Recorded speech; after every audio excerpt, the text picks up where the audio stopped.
अस्सलाम वालेकुम। आज की ये वीडियो बड़ी मुफीद है। इसमें उन तमाम लोगों के लिए एक सबक है, सऊदी अरेबिया में रहते हुए कोई गलती आपसे हो जाए तो जज के सामने आप लोगों ने क्या कहना है, क्या नहीं कहना, उस हवाले से कुछ चंद बातें हम इस वीडियो के एंड पे आपसे करेंगे।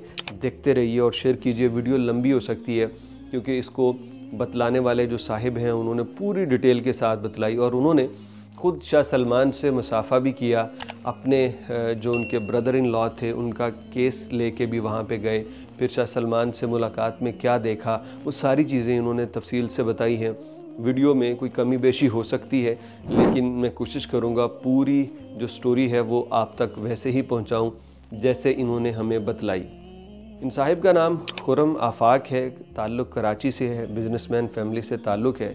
तो कहते हैं कि कहानी पुरानी है, लेकिन मैं आपको पूरे सिस्टम के मुतालिक बतलाना चाहता हूँ। इनके ब्रादर निस्बती हैं जिनका नाम साद है और ये उनकी बीवी के भाई हैं। तो ये उसके मुतालिक बतलाते हैं कि 2005 की बात है। साद अपनी गाड़ी पे जा रहा था और एक जगह उसका एक्सीडेंट हुआ किसी सिग्नल पे, और सुडानी फैमिली उसके अंदर मौजूद थी और ख़ातून हामला थी। उसका 4 साल का बच्चा भी था, उसका शौहर भी था। वो दोनों शदीद ज़ख्मी हुए, लेकिन बच्चा ज़्यादा ज़ख्मी था। फौरी तौर पे सुडानी ने साद को माफ़ कर दिया और बच्चा हॉस्पिटल में चला गया। 4 रोज़ के बाद बच्चा मर जाता है और पुलिस साद को बुला के उसे लॉकअप में बंद कर देती है और ये कहती है कि उसने तो माफ़ कर दिया हस्बैंड ने, लेकिन माँ ने माफ़ नहीं किया, सुडानी की बीवी ने, लिहाजा आपको हम गिरफ़्तार कर रहे हैं क्योंकि आपके एक्सीडेंट की वजह से एक बच्चे की जान गई है। अब इसके बाद साद की फैमिली ने बहुत कोशिश की उस खातून को मनाने की। उसके हस्बैंड से कहा, उसका हस्बैंड कहता है कि मैं भी माफ़ करने के लिए तैयार हूँ, लेकिन मेरी बीवी नहीं मानती। मैं कोशिश कर रहा हूँ कि मैं उसे मना लूँ। ये अमीर ख़ानदान था, ये उसको दियत देने के लिए भी तैयार थे उस खातून को, लेकिन वो ना दियत लेती थी ना माफ़ करती थी। इसलिए साद का ये केस चला और आखिरकार 2 महीने बाद साद को ज़मानत लेके बाहर निकाल लिया गया, लेकिन केस अभी चल रहा था। इसके बाद उस खातून के यहाँ विलादत हुई, बच्चा एक नया उसकी गोद में आ गया, लेकिन फिर भी उसका दिल नरम ना हुआ कि उसके दिल में दुख था कि मेरा बच्चा एक्सीडेंट की वजह से मारा गया। वो खातून अभी तक साद को माफ़ नहीं कर रही थी। फिर एक दिन ये हुआ कि अल्लाह रब्बुल इज़्ज़त ने जब अपना खुसूसी करम करना हो तो उस खातून के ख्वाब में आया कि साद काबतुल्लाह का तवाफ़ कर रहा है। वो ये निशानी समझी कि अल्लाह की तरफ से इशारा है। फ़ौरी तौर पे अगले दिन वो शुरता खाना गई और वहाँ पे जो प्रोसीजर है उसमें उसने तनाज़ुल दे दिया, यानी माफ़ कर दिया साद को। और अब साद साहब जो हैं ये आज़ाद हो गए, इनके ऊपर जो केस था वो ख़त्म हो गया, लेकिन फिर भी ये जेल में जाते हैं। अब वो एक ऐसा पॉइंट था जहाँ पे इन्होंने गलती कर दी किसी के कहने पे। साद साहब अपनी फैमिली को लेके कराची जाते हैं और कराची कुछ दिन गुजार के ये वापस जब यहाँ पे आए तो यहाँ आने के बाद एक दिन इनको कॉल आती है शुरते खाने से और वो दोबारा इनको बतलाते हैं और वहाँ पे लॉकअप में बंद कर देते हैं। तो इनसे पूछा पुलिस से कि आखिर ये क्या, हमारा तो केस ख़त्म हो चुका है, लेकिन ये इनके तय ख़त्म था। पुलिस ने कहा देखिए आपका जो केस ख़त्म हुआ है उसमें एक पहलू ख़त्म है और वो ये कि माँ बाप ने आपको माफ़ कर दिया, आप आज़ाद हैं। लेकिन इस केस के दौरान आपने एक बात कही थी कि हाँ मैंने सिग्नल तोड़ा था, मुझसे गलती हो गई और फिर टक्कर हुई, लिहाजा आपने जो सिग्नल तोड़ा था उसका जुर्म बाकी है। इसके ऊपर आपको 8 महीने कैद की सज़ा सुनाई गई है कोर्ट की जानिब से और उस पर अमल दरामद के लिए आपको जेल में बंद कर दिया गया। अब ये कहते हैं कि हमसे गलती ये हुई कि हमें किसी ने मशवरा दिया था कि काजी के सामने अपनी गलती का एतराफ़ कर लेना, इससे तुम्हें सज़ा में नरमी मिल जाएगी। और इन्होंने यही किया। साद साहब ने सिग्नल नहीं तोड़ा था, इन्होंने वहाँ पे ये कह दिया कि हाँ जी मुझसे गलती होगी ताकि सिला रहमी पे माफ़ी तलाफ़ी हो गए, लेकिन बाद में यही बात इनके गले पड़ गई। अब सब कुछ ख़त्म हो चुका था, लेकिन सिग्नल तोड़ा था और इनका एतराफ़ी बयान था, इस पे अदालत ने उनको 8 महीने कैद की सज़ा सुनाई। अब इसके बाद जो खुरम आफाक साहब हैं उन्होंने बहुत दौड़ लगाई क्योंकि उनकी जो अहलिया थी, उनका भाई था साद, और वो बड़े अपने भाई के लिए परेशान और फ़िक्रमंद और दौड़ रही थी कि किसी तरह से मेरा भाई बाहर आ जाए। वो कहते हैं कि हम बड़ी जगह पे गए, गवर्नर मदीना के पास, क्योंकि ये खुरम आफाक साहब मदीना में रहते थे। गवर्नर मदीना के पास गए तो उन्होंने कहा कि ये केस रियाज़ का है, लिहाजा आप उधर जाएं।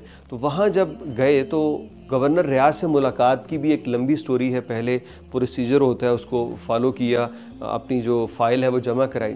तो कहने लगे कि हमारी जो मुलाकात है वो गवर्नर रियाज से हुई, और वो जब मेरे सामने आए तो पता चला ये सलमान बिन अब्दुल अज़ीज़ हैं, सऊदी अरब के मौजूदा बादशाह, उस वक्त रियाज के गवर्नर थे। कहने लगे कि मैंने उनसे मुसाफ़ा भी किया, जितने भी लोग अपनी गुजारिशात लेके आए थे उन्होंने मुसाफ़ा भी किया सारी बात। और उसके बाद शाह सलमान ने 1 घंटा बैठ के जितनी भी वो दरख्वास्तें देख सकते थे वो देखी, और बाकी दरख्वास्तों के मुतालिक उन्होंने उठते हुए कहा कि मैं माफ़ी चाहता हूँ, मेरे पास सिर्फ इतना ही वक्त था, लिहाजा मेरा महकमा जो है, मेरा दफ्तर, वो बाकी दरख्वास्तों को देखेगा।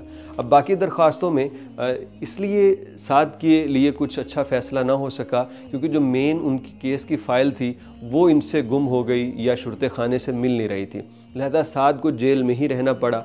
लेकिन उसके बाद साद ने जेल में रहते हुए कुरान करीम सुनाना शुरू कर दिया, और ये कहते हैं कि 1 महीने के अंदर पूरा कुरान पाक सुनाया, जिसके बाद उनको हाफिज़ कुरान करार दे के 4 महीने की सज़ा माफ़ कर दी गई और उनको 4 महीने के बाद रिहाई मिल गई। अब इसके अंदर बहुत सारी और भी बातें हैं, उनके लिए मुश्किलात, मुसीबतें जो आती रहीं। जब साद यहाँ से निकले जेल से, तो क्योंकि हाफिज़ कुरान का उनको करार दिए जा चुके थे, तो इसके बाद उन्हें इनाम इकराम भी दिए गए। एक बहुत कीमती घड़ी दी गई, साद को 10,000 रियाल इनाम का कहा गया एजाज़ी तौर पे कि उन्होंने कुरान करीम जो हिफ्ज़ करने का एजाज़ हासिल किया है उनके बकौल। लेकिन वो कहते हैं कि वो उसके लिए कुछ चीज़ें थी जो हमारे पास नहीं थी, जो कागज़ात और केस की फ़ाइल वगैरह, और वैसे भी साद उस रकम के अंदर इंटरेस्टेड नहीं था। अब ये पूरी स्टोरी जो मैंने आपको सुना दी, इसके अंदर एक तो इनकी बात कि किस तरह से एक एक्सीडेंट जो बाद में दोबारा से इनके गले पड़ गया, उसमें यह था कि एक गलत बयान दे दिया ये समझ के कि शायद ये मेरे लिए आसानी हो। लेकिन खुर्रम आफाक साहब, आप शायद ये वीडियो देख रहे होंगे, तो मैं मशवरा नहीं दे रहा लोगों को, लेकिन बाज़ औक़ात बंदे गलती कर जाते हैं। तो मुझे रिसेंटली एक बंदे ने, जो कि सऊदी अरब के अदालती मामलात से होके गुज़रा है, बहुत सारे केसेस देखे और चक्कर लगता रहता था, बहुत सारे बंदों को डील किया हुआ है, तो उन्होंने ये बड़ी पते की बात बताई। उन्होंने कहा अगर काजी सज़ा सुना दे किसी बात पे, तो कहना रोना धोना शुरू कर दो, वहाँ पे लेट जाओ, वहाँ पे ये कहना शुरू कर दो जुल्म हो गया।